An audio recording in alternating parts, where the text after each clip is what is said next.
Assalamualaikum warahmatullahi wabarakatuh. Selamat pagi. Sebelumnya perkenalkan kami dari grup 2 mata kuliah Health Safety and Environment, di mana di sini kami akan mempresentasikan terkait risk assessment dan juga control design. Di sini member dari grup 2 yang pertama ada Mekos, Diego, kemudian ada saya, Adi Cahyo Tripunomo, kemudian ada Denny Martopo Adi, kemudian ada Usep Saipudin, ada Hanola Bimo Prakoso, dan juga Ahmad Rizky Haryadi. Kemudian ada pun beberapa poin yang akan kita bahas pada presentasi kali ini. Yang pertama yaitu hazard identification. Di dalam hazard identification terdapat dua main job, yaitu yang pertama classify work activity, dan yang kedua yaitu hazard identification. Menurut buku Manajemen Bencana oleh Winyo Adioso tahun 2018, hazard dapat didefinisikan sebagai kondisi atau kejadian yang berbahaya yang dapat mengancam atau mengakibatkan kehilangan jiwa dan juga kerusakan pada harta dan juga lingkungan. Poin yang kedua yaitu terkait risk assessment, di mana di sini terdapat dua job. Yang pertama yaitu conduct risk assessment atau estimation, dan yang kedua yaitu calculate risk tolerance.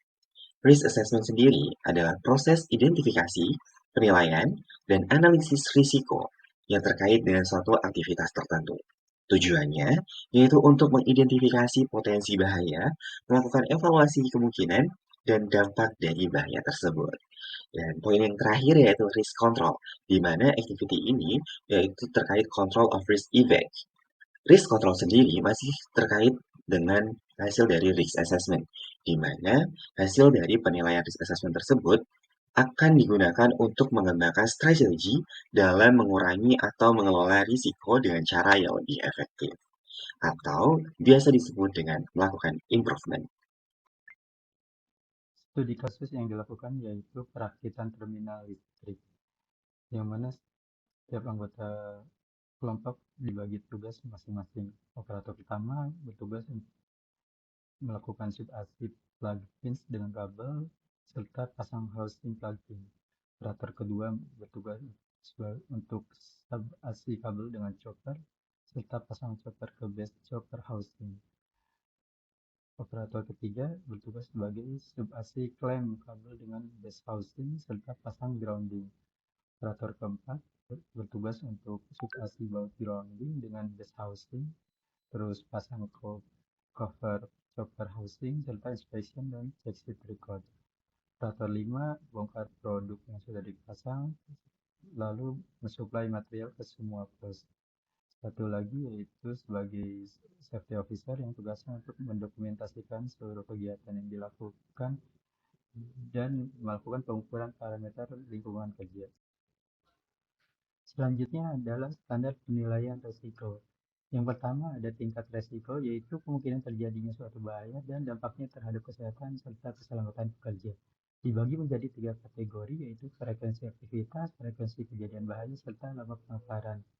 Yang kedua ada keparahan, yaitu tingkat kerusakan atau cedera yang mungkin terjadi jika suatu bahaya terwujud. Terbagi menjadi 3 kategori, yaitu cedera, gangguan kesehatan, serta kerugian. Dan berikutnya adalah tingkatan tindakan terhadap risiko, yaitu langkah-langkah yang harus diambil untuk mengurangi atau menghilangkan risiko yang teridentifikasi. Ini dihitung dari nilai akhir dari perkalian antara nilai rata-rata tingkat risiko dengan nilai tertinggi pada tingkat keparahan. Dibagi menjadi 3 level, yaitu atau tingkat tingkat, yaitu high dengan nilai akhir lebih dari 6, medium dengan nilai akhir 3 sampai kurang dari 6, serta low dengan nilai akhir 1 sampai 2. Oke, perkenalkan nama saya Ahmad Rizky Haryadi. Saya akan melanjutkan presentasi dari grup 2 tentang hazard identification and risk assessment. Jadi setelah kita melakukan praktikum HSE tentang perakitan terminal listrik, kita menemukan 4 item kategori low, 17 item kategori medium, dan juga 5 item kategori high. Kita akan ambil contoh dari setiap kategori resiko. Yang pertama, di nomor 15 ini, safety officer. Proses utama mencatat hasil pengukuran. Prosesnya mencatat menggunakan buku tulis dengan pulpen. Skenario bahayanya itu salah satu kolom penulisan akibat mata yang selalu terpapar dengan cahaya.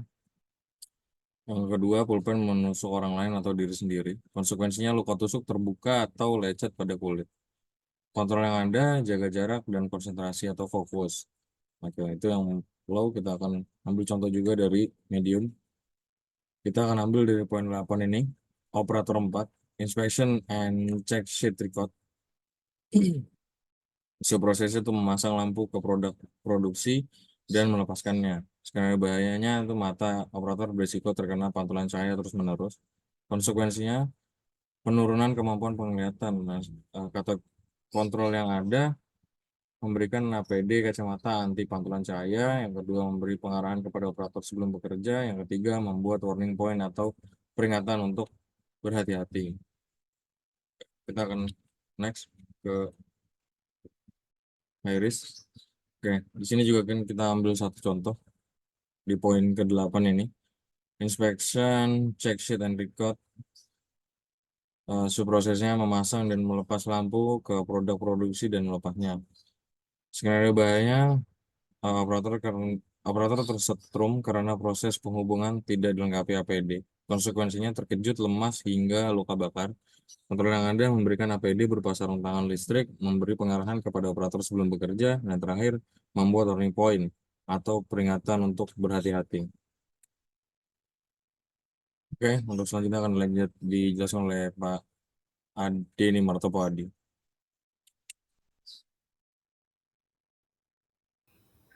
Dari hasil asesmen hazard yang sudah kita lakukan sebelumnya, kita akan melakukan project untuk menurunkan nilai risiko tinggi atau high sebagai prioritasnya. Kenapa kita memilih hal tersebut? Karena secara tingkat risiko memiliki nilai kerugian yang paling tinggi dan secara tingkat cedera memiliki tingkat cedera keparahan yang paling tinggi. Nah, project ini skupnya adalah untuk memperbaiki proses yang memiliki nilai high risk menjadi low risk.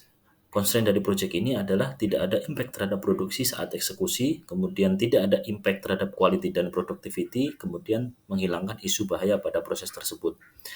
Guideline-nya sendiri adalah dari buku Occupational Safety and Health for Technologies Engineer and Manager edisi 7 dari David L. Goods. Untuk solusi yang kita propose, yang pertama adalah pin lock. Current kondisinya saat kita merakit housing, kita menggunakan baut. Nah, proposal yang kita ajukan adalah merubah menggunakan pin lock. Kemudian solusi yang kedua adalah ohmmeter, yaitu saat pengujian rangkaian terminal, kita kondisi awal adalah menggunakan listrik dan bohlam kaca, diganti menggunakan ohmmeter. Pengujian rangkaian menggunakan ohmmeter. Jika jarum bergerak ke kanan, berarti rangkaian tersambung sempurna. Kemudian solusi yang ketiga adalah saat memasang baut tanpa menggunakan sarung tangan atau PPE. Solusi proposal yang kita ajukan adalah menggunakan sarung tangan anti-cut. Hasil dari asesmen setelah dilakukan perbaikan tersebut akan dijelaskan kepada slide selanjutnya.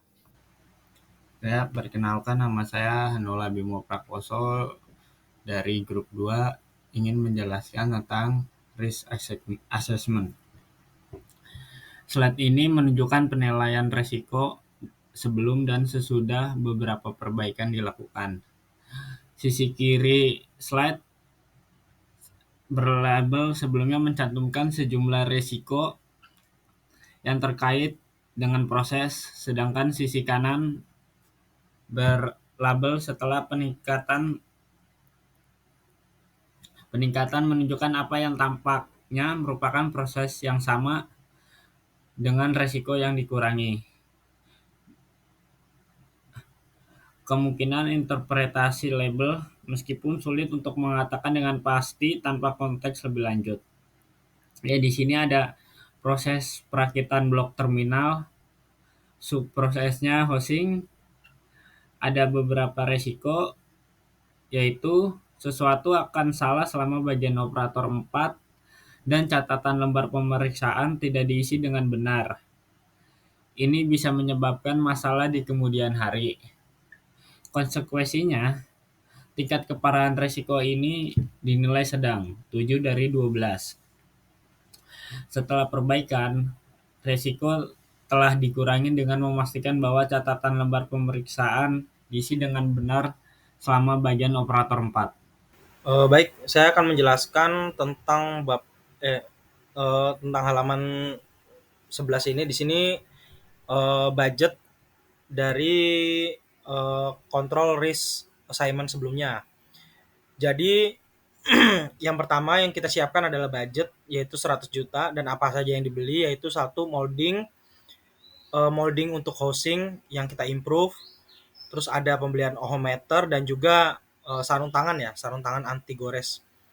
Dan untuk profit per tahunnya di sini dari total anggaran profit per tahun itu bisa diperkirakan 31.500.000 dan akan kembali atau balik modal di 3 tahun setelahnya.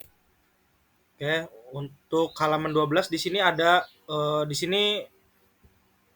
ada profit kalkulasi ya. Profit kalkulasi dari 31.500.000 itu dari mana? Didapatkan bahwasannya selama 1 tahun itu kita mempunyai 21 jam kerja dengan tambahan 3 dikali 300 hari tambah 5.000 itu profit dari harga jual item tersebut. Dapat 31.500.000. Lalu untuk penggantian baut ini kan diimprove yang sebelumnya menggunakan baut menjadi sistem lock dan pengujian lampu menjadi penggunaan ohmmeter. Maka asumsinya proses assembly lebih cepat. Setelah diuji lebih cepat menambah satu item yang sebelumnya 30 jadi 31. Mungkin itu saja yang saya terangkan. Kurang lebihnya mohon maaf. Wabillahi taufiq wal hidayah. Wassalamualaikum warahmatullahi wabarakatuh.